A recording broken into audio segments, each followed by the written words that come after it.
시작. 당신이 내 부모님이라 고백하노라. 이 제목을 읽으면서 부모님에 대한 엉어려져 있던 마음들, 부모님에 대한 이러한 상처들이 어찌 보면 눈 녹듯이 싹 녹아내리는 이런 표현이지 않을까. 당신이 내 부모님이라서 너무너무 행복합니다. 이게 오늘 우리 사랑하는 권속들의 고백이 되어지기를 바랍니다. 오늘은 어린이 주일, 어버이 주일로 함께 지킵니다. 다들 부모님 찾아뵙고 즐겁고 행복한 시간들을 보내셨습니까? 아직이에요. 제가 갑자기 당황스럽습니다. 없어서 못 갑니까? 그래요. 믿음의 부모도 내 부모이니까 또 나이 많은 우리 믿음의 부모님도 내 부모로 섬기는 우리 권속들이 되어지길 바랍니다. 이런 이야기가 있어요. 한 번씩 찾아와 용돈을 주는 자식은 좋은데 늘 함께 있는 자식은 밉다고 합니다. 어버이날이라고 큰 마음 먹고 옷을 사드렸는데 그 옷을 받아본 부모님은 야, 옷이 색깔이 왜 이래? 내가 원하는 거 아니야 라는 이런 이야기를 들을 때에 우리 마음이 말할 수 없는 그런 아픔들이 생겨요. 또 식당에 모시고 갔는데 이 집 맛집은 왜 이래? 왜 이렇게 음식이 짜고 달고 맛이 없지? 별로야? 라는 이야기를 듣게 되어질 경우가 있어요. 사람의 관계는 정말 힘듭니다. 그 중에 가족과 관계를 맺는 것은 더더욱 힘듭니다. 일이 힘든 것이 아니라 마음이 힘들죠. 몸은 자고 나면은 그 다음날 개운합니다. 그러나 마음은 한번 상하게 되어지면 회복이 잘 되지가 않습니다. 오늘 본문에서는 너무나도 중요한 인간관계의 영역인 가정에 대하여 올바른 관계 맺음을 말씀해 주고 있습니다. 그런데 이러한 모든 관계를 맺기 전에 잊지 말아야 할 가장 중요한 전제가 뭐냐? 에베소서 5장 21절에 보면 그리스도를 경외함으로 피차 복종하라 라고 말씀하는 거예요. 먼저 그 사람을 사람으로 대하기 전에 먼저 우리는 누굴 먼저 대해야 되는 거예요? 예수 그리스도를 먼저 대해야 된다는 거예요. 그 사람을 사람으로 받아들이기 전에 먼저 예수님을 먼저 뵙고 그 사람을 대하라라고 말씀을 하고 있어요. 그리스도를 경외함이라는 것이 무엇일까요? 누가복음 14장 26절에 보면 무릇 내게 오는 자가 자기 부모와 처자와 형제와 자매와 더욱이 자기 목숨까지 미워하지 아니하면 능히 나의 제자가 되지 못한다 라고 말씀하고 있어요. 좋아해야 되고 가장 가까이에 두어야 될 그 부모나 처자나 형제나 자매나 심지어 자기 목숨을 마는 거예요. 미워하라는 거예요. 이게 누구의 말씀입니까? 하나님의 말씀이에요. 요한복음 3장 16절에 보면 하나님이 세상을 이처럼 사랑하사, 이처럼 세상을 사랑할 수 있는 유일한 분은 오직 하나님 한 분밖에 없어요. 나도 내 자신을 사랑하지 못해요. 내 남편이고 내 아내고 내 자식이다 할지라도 내가 온전히 사랑하지 못한다는 거 내가 너무 잘 알아요. 이 세상을, 아니 나를 누구보다 사랑하는 그분이 우리에게 주시는 말씀은 부모와 처자와 형제와 자매와 더욱이 자기 목숨을 미워하라고 말씀을 하고 있어요. 그리고 마땅히 미워해야 할 그 원수는 어떻게 하라는 겁니까? 사랑하라는 겁니다. 이 의도가 뭘까요? 마땅히 좋아해야 되고 마땅히 마음으로 가까이 해야 될 그 사람은 미워하고 마땅히 미워해야 될 내 자존심과 내 유익과 나에게 손해를 입힌 사람은 그 원수는 사랑하라고 말씀합니다. 이 이야기의 포인트는 이러합니다. 마땅히 미워할 수밖에 없는 대상인 원수를 사랑하라라는 이 얘기는 원수를 마음에서 떨쳐내라라는 말씀이라는 거예요. 원수를 내 마음에서 떨쳐낼 수 있는 유일한 길은 원수를 마음고요, 긍휼히 여기는 겁니다. 불쌍히 여기는 거예요. 왜 제가 저렇게 했을까? 제가 저럴 수밖에 없었구나. 이 공감대가 내가 형성이 되어져야 된다는 거예요. 왜 제가 저랬을까? 끊임없이 우리는 많은 거 비판하고 정죄하고 묵상하고 되씹고 꼬씹는 일을 하는 거예요. 그러면 점점 우리의 마음은 미움으로 분노로 사로잡히게 되어지는 거예요. 제가 왜 저랬을까? 그 사람의 입장에 써보지 않는다는 거예요. 내 입장만 써서 본다는 거예요. 원수를 내 마음에서 떨쳐내는 것은 사랑을 하고 긍휼히 여기는 거예요. 불쌍히 여기는 거예요.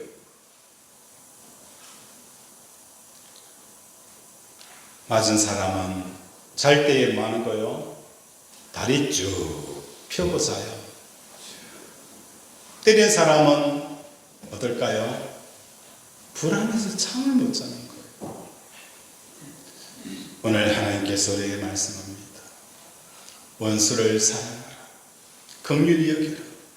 그의 입장에 서봐. 그러면 그 원수에 대한 미움과 분노의 마음에서 내가 풀려나는 역사가 일어나는 겁니다. 좋아하고 사랑하는 대상을 마음에서 떨쳐내기 위해서는 거리를 둬야 됩니다.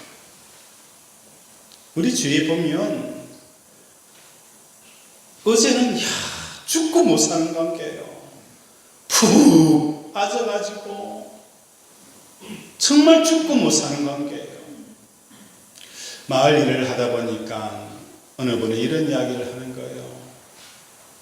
저분하고는 하루에도 매일 그죠 뭘 사가지고 오고 가고 하더만은 이제는 뭡니까? 원수가 져가지고요. 그 집 둘러서 간다는 거예요. 둘러간다는 거예요. 다른 곳을 둘러간다는 거예요. 얼굴 마주치기 싫어가지고. 오늘 우리의 삶도 마찬가지예요.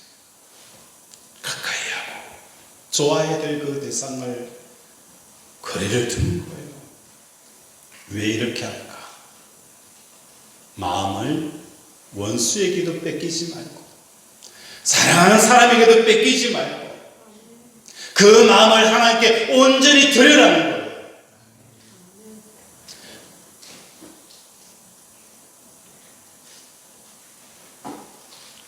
신명기 말씀을 새벽 제단에서 나눕니다.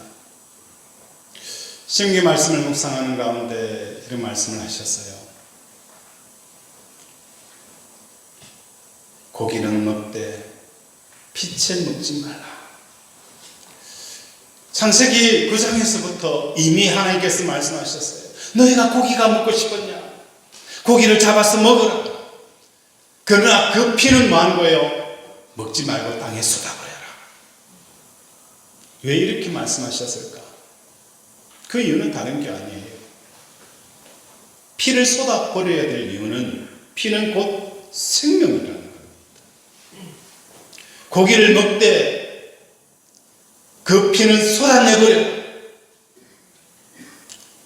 오늘날 많은 사람들이 자녀를 잘 키우기를 원합니다. 자녀를 잘 키워라. 고기를 먹어라. 그러나 자녀를 통해서 너의 기쁨으로 삼지 말라. 이 말씀이 피를 먹지 말라는 거예요. 사업을 하고 싶으냐? 사업을 열심히 해라. 그러나 사업 때문에 사업이 너의 생명이 되게 하지 말라. 생명이라는 것은 나로 살게 하는, 살아라고 명령한 것이 생명이에요. 나 인생 과부가 아들이 하나 붙들고 어떻게 하는 거예요? 그때 당시에 과부로 살아간다는 게 녹록하지 않잖아요. 허드렛 하고 사람들에게 온갖 소리 다 들으면서도 그 하루하루의 삶을 살아갈 수 있는 것은 유일한 이유는 바로 아들이라는 거예요. 아들 때문에 사는 거예요. 그 기구한 인생을 살아가면서도 아들 때문에 내가 삶을 살아가는 거예요. 이게 그 여인에게 있어서 생명이었어요. 오늘날 많은 사람들이 생명처럼 여긴 것이 사라졌을 때에 사내 죽네라고 소리치는 이유는 뭐한 거예요? 바로 그것이 나의 생명이 되어졌기 때문이라는 겁니다.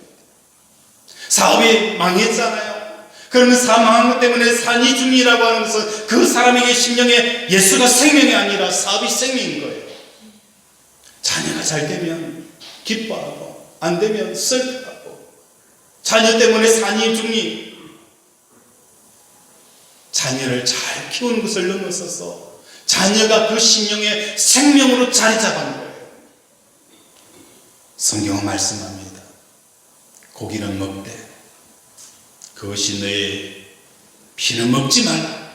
그것이 너의 생명이 되게 하지 말라 라고 말씀하는 겁니다. 그리스도를 경외한다는 것은 무엇을 말하는 것입니까? 마음을 온전히 하나님께 드리는 겁니다. 그리스도 안에 마음이 머무는 것을 말하는 것입니다. 이게 예수님을 경외하는 겁니다. 두 번째 풀어야 될 문제는 도대체 부모에게 순종하라고 하는 게 어떤 의미인지 질문할 수가 있어야 됩니다. 부모에게 순종한다는 것이 너무나도 맞고 맞는 말이며 인정합니다. 그런데 실질적인 면에서 정말 부모에게 순종하려 할 때에 문제가 생긴다는 것입니다.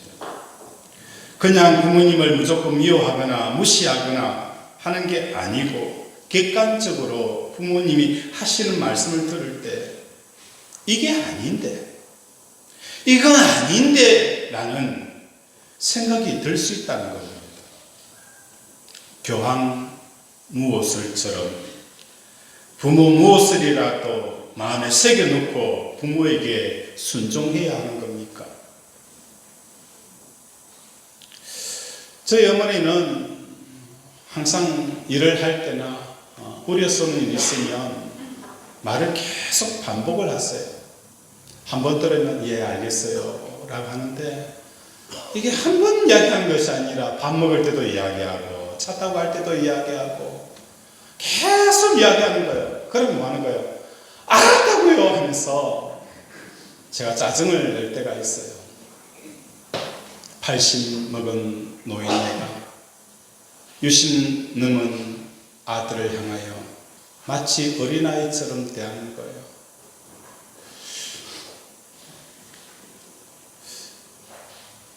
이게 우리의 부모를 모신 자녀들의 공통점 같아요. 사람이라는 게 언제 철이 들죠? 그죠?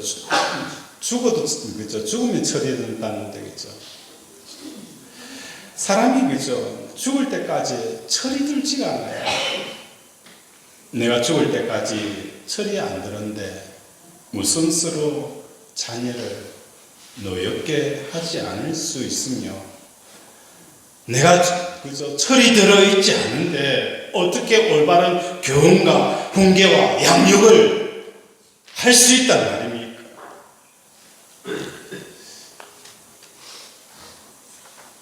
사도 바울이 말씀하는 부모에게 순종하라라는 이 말은 부모 무엇을 말하는 게 아니에요. 맹목적으로 부모이기 때문에 부모의 말씀에 순종해야 한다. 이 말도 아니라는 거예요. 사도 바울은 부모에게 순종해야 한다는 이 말씀은 부모님이 어떤 분인가, 인격적으로 또 많이 배웠기 때문에, 사람들이 이 사람을 인정하기 때문에 어떤 분인가에 따라서, 그죠? 그것이 중요하지 않다라고 우리에게 말씀합니다. 그럼 무엇이 중요하냐? 내가 주 안에 있느냐라는 것이 중요합니다. 주 안에 있다는 것은 무엇을 말하는 것일까요? 주 안에 있다는 걸 뭘 말하는 것 같아요?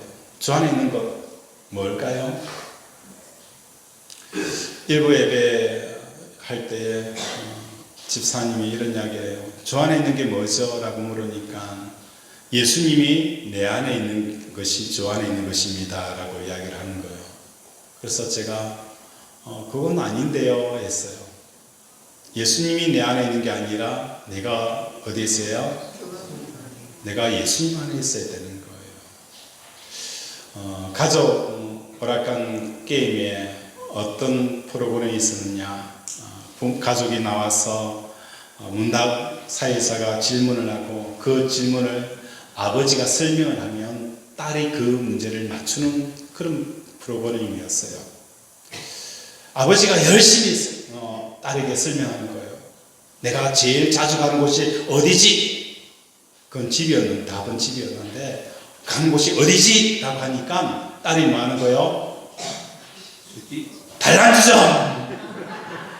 아니 나는 어떻게 달란주점이냐? 아버지 호주머니에 달란주점 나이타가 그래 많이 나오더래요. 달란주점!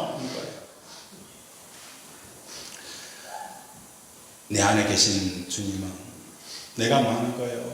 백화점 가고 싶고 푸른 초장에 가고 싶고 실만한 물가에 가고 싶어요. 그러나 주님 안에 있는 나는 주님이 산으로 가시면 산으로 가고 아골골짝으로 가면 아골골짝으로 가는 거예요. 주님이 내 안에 있는 거하고 내가 주님 안에 있는 거 달라요. 나는 좋은 곳에 가고 싶고 내가 원하는 곳에 가고 싶고 그러면 주님은 뭐 어떤 마음을 가질까요? 이곳엔 내가 가고 싶지 않아. 그런데 나는 가고 싶어요. 이건 주 안에 있는 게 아니에요.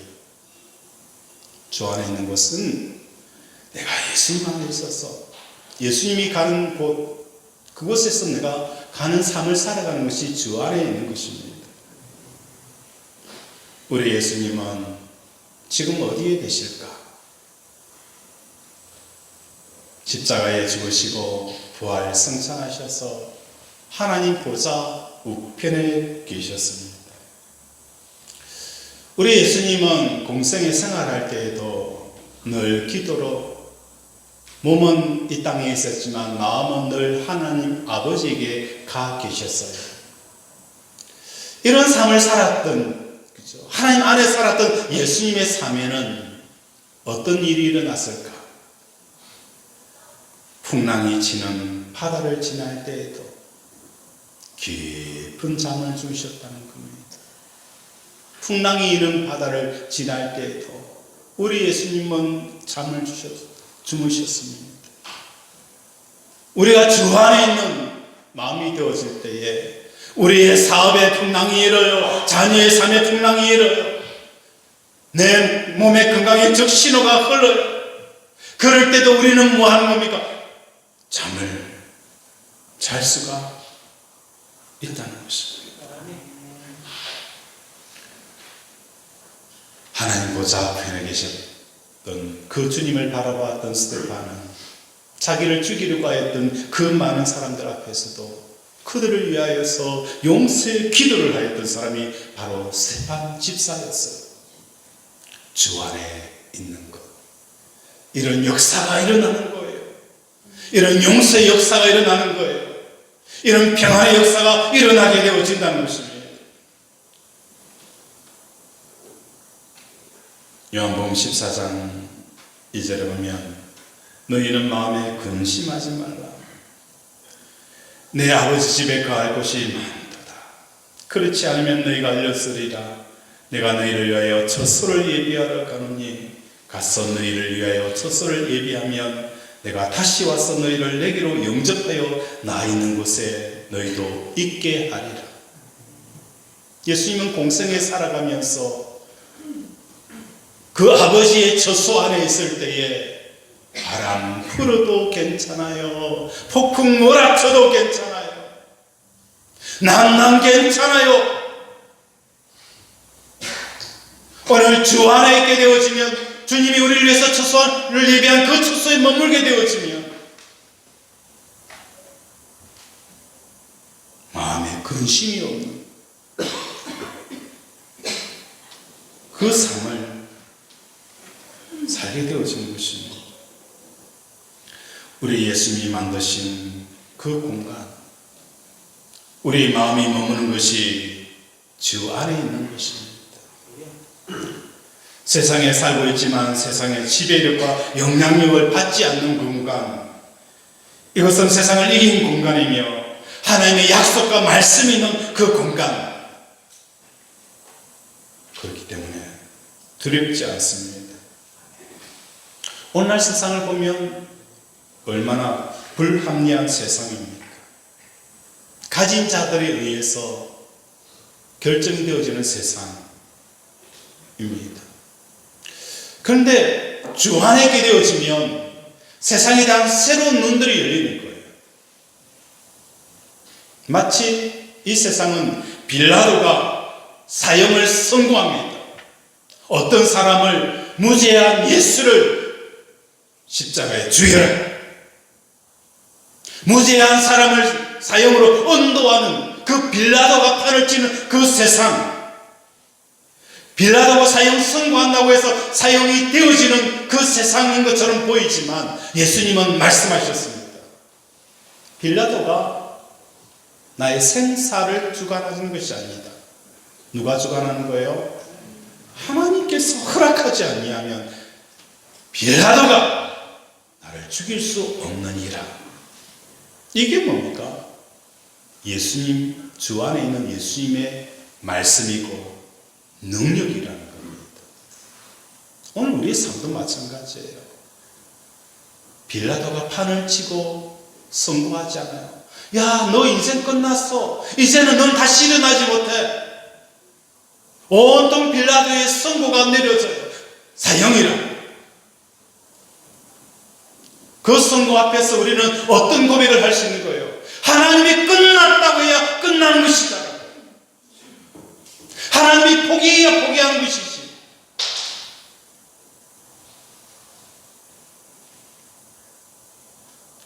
유다가 예수님을 은 30냥에 팔면 아무 죄 없는 예수님이 십자가에 죽는 세상입니다. 그러나 은 30에 예수를 팔아도 하나님은 그 가룟 유다를 통하여서 하나님의 놀라운 구원의 역사를 이루시는 분이 우리 하나님이십니다. 욥은 많은 재산을 가지고 자녀를 가졌고 명예를 가졌고 건강한 몸을 가졌어요. 그때는 하나님이 모르고 있는 거예요. 귀로만 들었어요. 그런데 이 모든 것을 다 읽고 나서는 그는 어떤 고백을 합니까? 전에는 내가 귀로만 들었더니 이제는 뭡니까? 눈으로 하나님을 본다는 겁니다. 어릴 때 술래잡기 놀이를 많이 하잖아요. 눈을 가리고 잡아요. 그러면 이 술래 앞을 보지 못하니까 술래잡이를 놀려요. 박수를 치놓고 옆으로 싹 도망가면 그 술래잡이가 어디로 가는 거예요? 박수 친 곳을 향하여 잡으러 가는 거예요. 또 깡통을 톡 던져놓으면 깡통이 땡그랑거리며 마는 거예요. 술래잡이를 고리로 인대놓고 다른 곳을 도망을 쳐요. 하나님을 귀로 듣는다. 하나님이 지금 어디에 계시는지 들려지지 않아요. 여기 있는 것 같기도 하고 저기 있는 것 같기도 하고 메아리에 쳐서 저 뒤쪽에서 들리는 것 같기도 하고. 그러니까 우리의 삶이 걱정으로, 염려로, 두려움으로 가득 차는 거예요. 내일 무엇을 먹을까? 오늘 무엇을 먹지? 아침에 일어나서 무엇을 먹지? 라고 생각하고 있는데 우리 예수님이 부엌에서 된장국을 끓여요. 그러면 오늘 아침 메뉴가 뭐가 될까요? 된장국이 올라갔구나. 우리 예수님이 지금 부엌에서 뭘 하고 있는지가 보이면 우리는 뭐 하는 거예요? 아침 뭘 먹어야 되는지를 걱정하지 않아요. 수술대 위에 내 남편이 자녀가 아내가 누워있어요. 의사는 정말 위급한 수술입니다. 잘못하다가는 생명을 잃을 수 있습니다.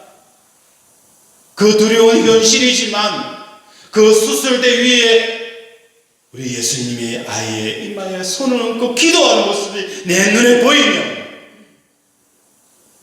내 마음속에 무엇이 사라집니까? 걱정이 사라지는 거예요. 우리 예수님이 내 자녀에게, 내 부모에게 역사하고 계시구나. 살아도 하나님의 영광이요, 죽어도 하나님의 영광이라는 거예요. 부도난 사업, 그 공장 한 모퉁이에서 우리 예수님이 뭔가 부스럭부스럭 일을 하고 계시는 것이 눈에 보이면 어떤 마음이 들까?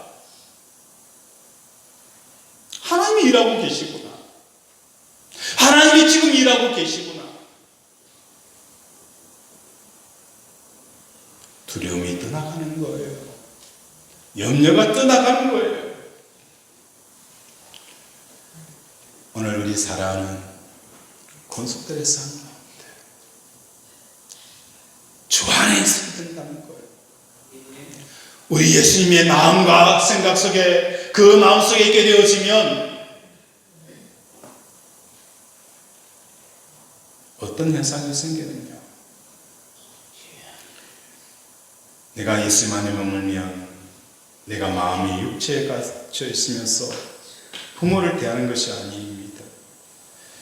육체 밖에 나가서 마음이 주님과 함께 있으면 부모님을 대할 때에 주님이 나의 부모님을 바라보듯이 바라보는 그 눈이 열리는 거예요. 주님이 바라보시는 내 부모님, 그 생각들과 그 계획들을 나도 같이 바라보게 되어지는 거예요. 그럴 때에 우리 부모님이 모질하거나 훌륭하거나 상관없이 그분들이 육체로 된 세상에 살고 있는 나의 부모 된 것이 주 안에 들어가 보니까 주님의 뜻이었다라는 것을 발견하게 되어지는 거예요. 주 안에 있기 전에는 왜 다른 부모님처럼 저런 부모님이었으면 좋을 텐데라는 이 불평과 원망이 가득 찼는데 주님 안에 들어가니까 이 부모 너에게 준 거야. 인격적으로 훌륭하지 못하더라도 너에게 너의 부모로 준 거야. 그 예수님의 마음을 알게 되어지니까 그 부모님을 뭐 하는 겁니까? 나의 부모님으로 받아들이게 되어지는 이 놀라운 역사가 일어나는 것입니다.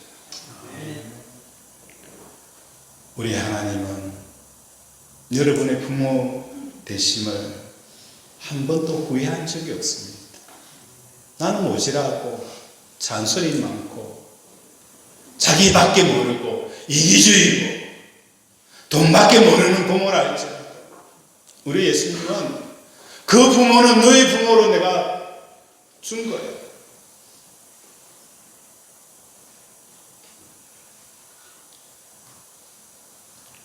하나님은 우리의 부모가 부모 된 것을 후회하지 않으신다는 겁니다. 이런 예수님의 마음이 내 마음으로 옮겨지고 내 마음이 그런 주님의 마음으로 들어가게 되면서 모자라거나 있거나 없거나 그런 게 보이지 않고 그냥 부모님을 있는 그대로 받아들이게 되어집니다. 부모님을 있는 그대로 받아들이게 될 때에 이상한 일들은 부모님이 툭툭 내뱉는 그 가시 통해서 이제 뭡니까? 가시로 작용하지 않는 일들이 일어나게 되어지는 거예요. 전에는 툭툭 내뱉는 그 말 때문에 마음에 상처가 되어지고 마음이 찔리고 가슴 아픈 일들이 있었는데 이제 주 안에서 주님의 마음을 알게 되어지니까 그 툭툭 내뱉는 말들이 어찌 보면 귀엽게 보이는 일들이 일어나게 되어진다는 거예요. 이것이 그리스도 안에서 부모에게 순종하라 라는 의미입니다. 우리 3절 마지막으로 함께 읽겠습니다. 시작. 이로써 우리가 잘되고 땅에서 장수하라. 아멘. 3절에 보면 이로써 내가 잘 되고 땅에서 장수하리라. 우리는 축복을 받기 위해서 기도원에 찾아가서 축복을 많이 받은 그 목회자 밑에 머리를 내고 안수받으면 축복의 문이 열릴까요? 물론 열리기도 하겠죠. 그러나 성경은 우리에게 이렇게 말씀합니다. 축복에 흘러들어오는 그 길은 내가 부모님으로 인정하고 싶지 않는 부모님들이 계시잖아요. 그런데 그 부모님을 바라보면서 내가 주 안에 들어가서 하나님께서 이 부모님을 나에게 주신 것을 깨닫게 되어지고 감사가 되어지고 하나님의 후회하심 없는 것 앞에서도 나도 이제는 후회하지 않겠다라고 받아들이는 그때에 많은 거예요. 하나님의 뜻이 통하게 되어지는 거예요. 하나님의 뜻이 통하게 되어질 때에 거기에는 뭐가 일어나는 거예요? 형통의 역사가 일어나는 겁니다. 도저히 하나님의 뜻을 받아들일 수 없다. 이 부모님 말고 돈 많이 가진 부모님, 인격적으로 조금 괜찮은 부모님, 많이 배운 부모님, 이 부모님은 아니에요. 이 부모님은 아니에요.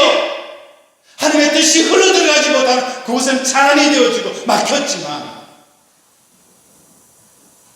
이 부모님도 하나님이 나에게 주신 것으로 내가 받아들이고 감사할 때에 하나님의 뜻이 많은 거예요. 그 두꺼운 그 돌바위를 깨고 흘러내리는 역사가 일어나는 거예요. 이게 형통함이에요. 이 형통함 앞에서 모든 막혔던 물고들이 쳐여지는 역사가 일어나는 겁니다. 이게 3절에서 말씀하는 거예요.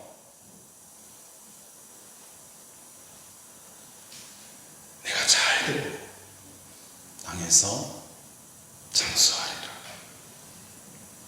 오늘 이 복을 다 받아들이는 저와 여러분이 되어지기를 주님의 이름으로 축원을 드립니다.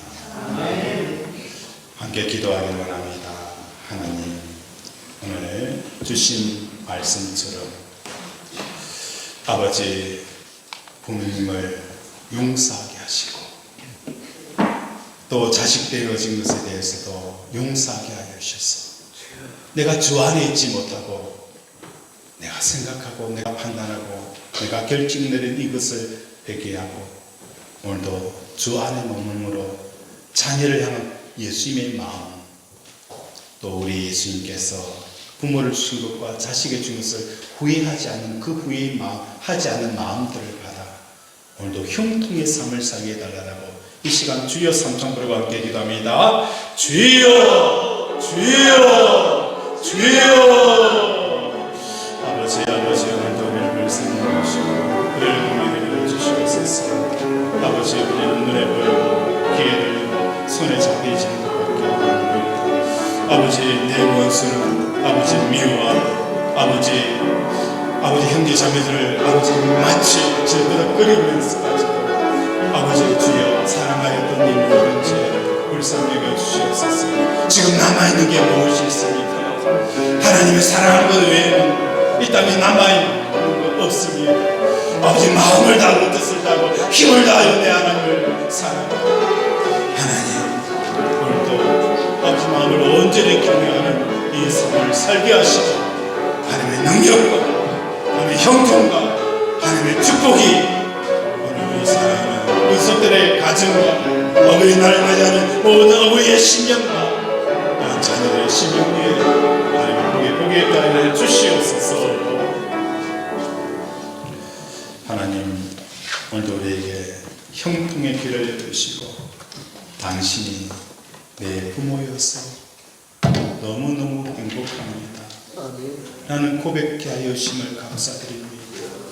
이 고백을 통하여 하나님의 형통함이 오늘 제자 비전교회 성도들의 심령 위에 삶 위에 부어지게 하여 주시옵소서. 아픈 것에 손을 얹습니다.